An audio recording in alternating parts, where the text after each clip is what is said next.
Hey friends, it's Ian Khan, the Futurist here at FII9 in Riyadh. I've got with me Sergio Fogel, who's with dLocal, payment processor, integrator, aggregator. Really important to understand what they do because they bridge the gap between the major markets and markets that have their own proprietary technologies and systems, and that bridge is necessary to be made. Well, Sergio, I'll let you do the talking about your company, but welcome to the Futurist. Thank you very much. It's a pleasure to be here. So you're far away from Uruguay. What brings you to Riyadh? What attracted you to FII?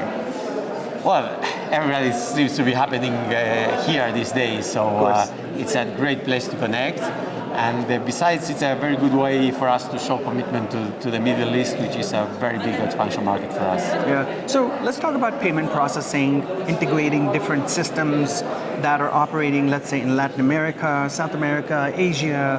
What is the lay of the land? What is happening? How many different systems are out there that are operating? Hundreds. Okay. Give us an example of, say, Latin America, maybe. Yeah, in Latin America, for instance, the most interesting thing that's happened is called PIX. It's a scheme in Brazil that completely replaced the debit cards. Every store, from the biggest one to the smallest one, even beggars on the street today have a QR code and they accept PIX. So that's how much it penetrated. It's no longer even tap, it's just a QR code? It's a QR code. It also had what they call the tap to PIX. Okay. So both work. Okay. But just being a QR code makes it very, very cheap for a merchant. You only need to print a small page. Yeah. But the thing is that it's only a Brazilian scheme, so an international merchant cannot even, it only works in Brazilian reais, so an international merchant cannot even open an account with PIX. So that's what we're getting. We bridge that gap. We go to the biggest companies in the world, we tell them, you want to be in Brazil, you have to accept PIX, and we'll handle that. We'll handle the local acceptance, we'll convert the currency. You don't worry about anything. You tell us how much you want to collect. Yeah. That money will be in your account. So I'm thinking of an example which you were talking about earlier. Let's say a company like Facebook or Google or one of the companies that runs ads, right? They run ads. Now they have customers in Brazil that want to run ads, but the Brazilian company doesn't have Mastercard. They don't have Visa, so they have PIX. Yes. And Facebook or Google, they do not accept PIX. That's where you come in. That's where we come in. We're an aggregator. We support today 900 different payment methods. 900? 900 wow. in 50 different countries, all the way from Brazil to Bangladesh, from Philippines to Turkey, you name it. Yeah. So everything, let's say, outside of the US and Europe. And we help them accept the local payment method. At the end of the day, what we are selling is conversion. We are bridging the gap between the willingness to pay and people who want to buy stuff and they can't. So one of the things that I'm thinking about is, you mentioned UPI in India as well, right? And there's PIX and other systems. Wallets. Yeah. Many of these have been created by now monetary agencies or governments, and they're like, hey, we're going to fix our system, we're going to digitize our country, and we have a new system that is based on whatever proprietary technology.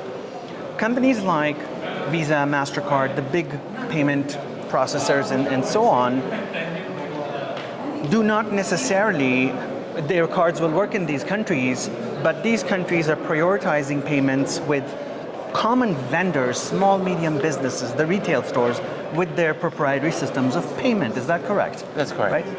Also, the fees is lower or negligent, in which makes merchants accept these payment forms better, right? Integration is better. Is that? Yeah. At the end of the day, again, our value proposition for our customers, which are the merchants, the e-commerce sites, is we'll let you reach 3 billion people that you're not reaching today, because you go to India and maybe, I don't know, 2% of the population has a Visa or Mastercard. I mean, those schemes that are super popular in the US and Europe are not so common in the rest of the world. And what's happening is that you have stores that want to sell to consumers, you have consumers that want to buy, but because of the payment system that don't really match with each other, those transactions are not happening.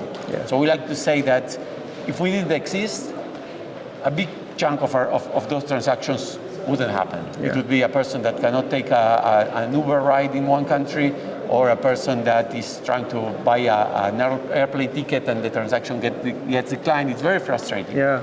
So we bridge the value, and we also do the opposite flow. We help pay freelancers, gig workers, remote workers. So that's the opposite flow. Even remittances. Very cool. Excellent. So you're Uruguay's first unicorn?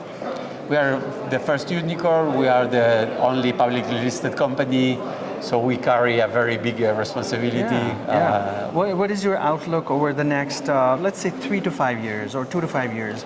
What do you see happening within the payments industry, growth, expansion, generally speaking? Yeah, we are expanding more. We are today serving 50 different countries, but there are around 200 countries, so we'll continue the expansion as our clients ask for it. Of course. In particular, there's one company, it's an satellite internet company that is pushing us to expand into more and more markets because their coverage is, of course, global. But many companies are asking us for all types of different places. We expect the industry to consolidate because it's a mature industry and there are too many players, and it's the funding that used to be very generous a few years ago is no longer there. Yeah. So we see ourselves being one of the consolidators of the industry. And more and more people are being digitized. You have in these markets young population, tech savvy. Everybody today has a mobile phone. Yeah. People are really eager to buy. Of course, I have to mention AI. There's a lot going on AI, and that's a big.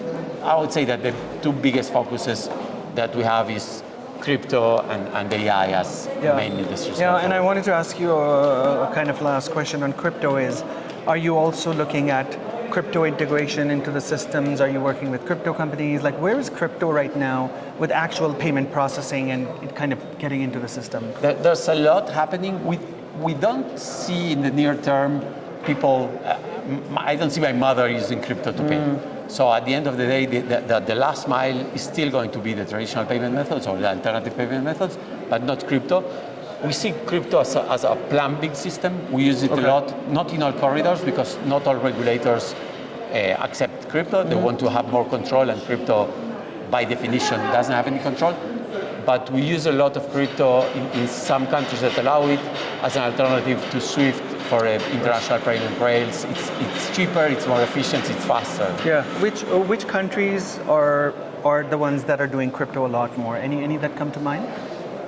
I'm afraid to, to say something that's incorrect. No, and I see different pockets. In the Middle East, I see the UAE doing something with crypto. That's a noisy part. We see other blockchain-based systems, maybe in Scandinavian countries. So it's all scattered. In Asia, you see some crypto. In Brazil, there is a very, very interesting payment scheme called Drex, which is it's a central bank digital currency for the real, which is the local currency, and for treasury. So it will allow companies to invest and to move money very, very quickly, 24/7, to optimize the treasury. Yeah. There are very interesting stuff going on. Again, still very scattered, very diverse. Well, thank you so much, Sergio. It's a pleasure speaking with you, and I loved my visit to Uruguay last time I was there. You're welcome to come. But, it was a beautiful country, but thank you so much for being on the show. I appreciate it. Pleasure. Thank you. By the way, if you want to come, I organize a conference, a tech conference now in January. Oh, nice. In Punta del Este. Ah, very cool. What are you focusing on? It's more of a networking event, so it's for startups and startups, VCs, and a bit of a corporate world. It's super cool. Yeah, it would be interesting. Yeah, definitely. I'll check it out for sure. Great. All right.